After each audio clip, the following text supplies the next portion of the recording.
Namaku Arya, usia 22 tahun. Aku tinggal di Surabaya, tapi setiap libur kuliah, aku selalu pulang ke kampung halaman ibuku di sebuah desa kecil di Jawa Timur. Di sana ada rumah peninggalan kakek dan tanteku Bu Indah yang tinggal sendiri setelah ditinggal wafat oleh suaminya 2 tahun lalu. Bu Indah adalah adik dari ibuku. Usianya sekitar 38 tahun. Wajahnya ayu, tubuhnya terawat, dan meski sudah menjanda, pesonanya tetap memikat. Ia beternak ayam di belakang rumah dengan kandang besar yang tertata rapi. Aku sering membantu saat pulang kampung. Hubunganku dengan Tante Indah sangat dekat. Ia memperlakukan aku seperti anak sendiri.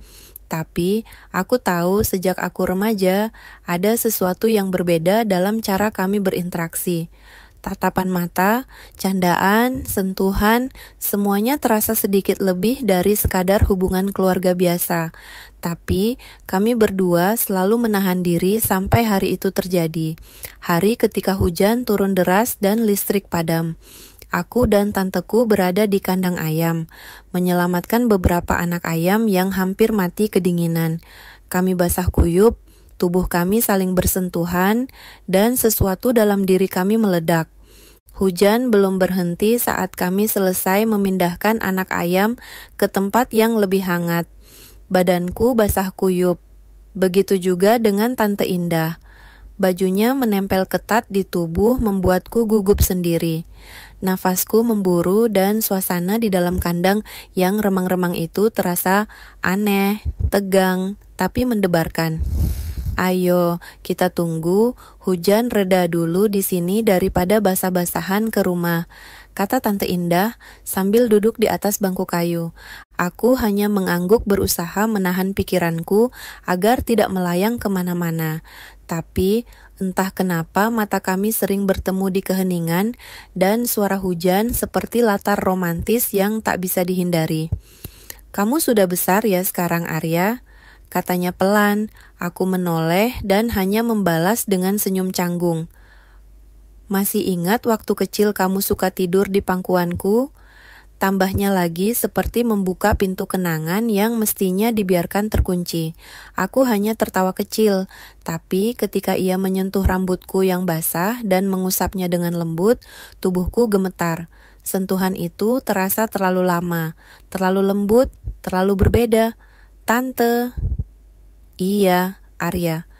Apa kita nggak salah? Ia diam. Pandangannya menatapku lama, dalam seperti berusaha membaca isi hatiku. Lagi pula, siapa yang tahu? Ini hanya antara kita, jawabnya lirih. Dan saat itulah bibir kami bersatu. Pelan, ragu, tapi penuh hasrat yang selama ini terpendam. Malam itu, di antara bau sekam dan ayam-ayam yang diam ketakutan karena petir, kami kehilangan kendali. Tante Indah merangkulku seperti seorang wanita yang haus kasih sayang. Bukan lagi seorang tante, tapi seorang perempuan yang kesepian.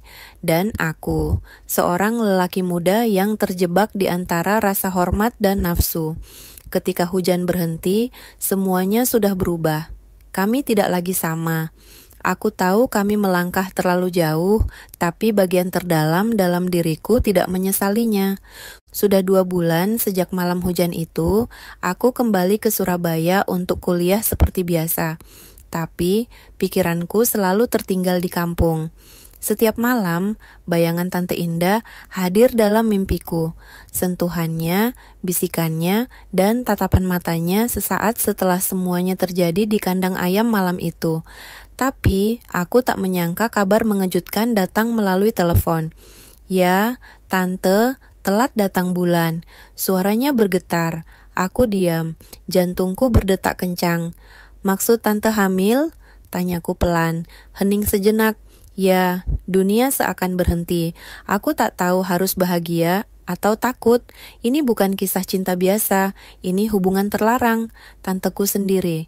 Apa yang akan dikatakan keluarga, tetangga, desa? Aku enggak minta kamu bertanggung jawab sekarang, Arya. Tante cuma butuh kamu tahu. Karena ini bukan salah satu dari kita saja. Lanjutnya, Tapi kita harus hadapi ini. Aku akan pulang, jawabku mantap.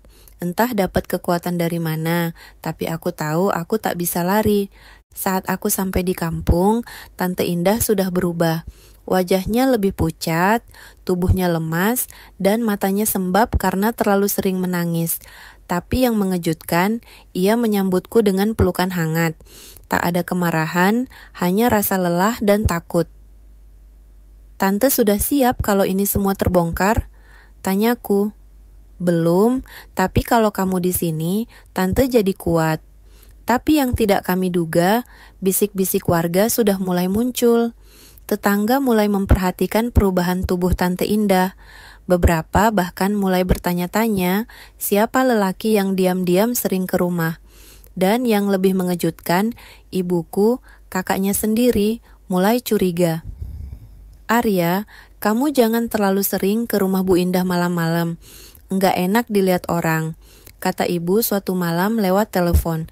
Aku hanya diam, karena aku tahu badai besar akan segera datang. Hari setelah aku pulang ke kampung, suasana desa mulai terasa berbeda. Banyak mata memandang kami dengan tatapan penuh kecurigaan. Bahkan warung dekat rumah Tante Indah mulai bergosip pelan setiap kali kami lewat. Namun semuanya meledak ketika ibuku tanpa pemberitahuan datang dari Surabaya. Pagi itu, aku sedang membantu Tante Indah di dapur ketika suara motor ibu terdengar. Ia masuk tanpa salam. Wajahnya tegang, sorot matanya tajam. Pandangannya langsung tertuju pada perut Tante Indah yang mulai membuncit. "Dah, kamu hamil?" Tanyanya dingin. Tante Indah menunduk, tangannya gemetar.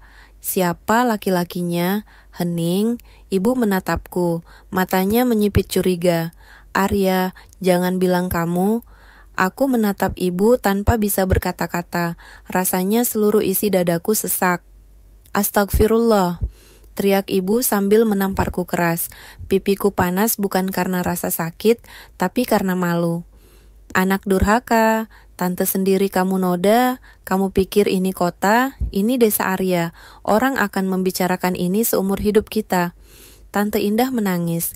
Maafkan kami, Bu, aku juga salah, tapi ini bukan karena nafsu semata.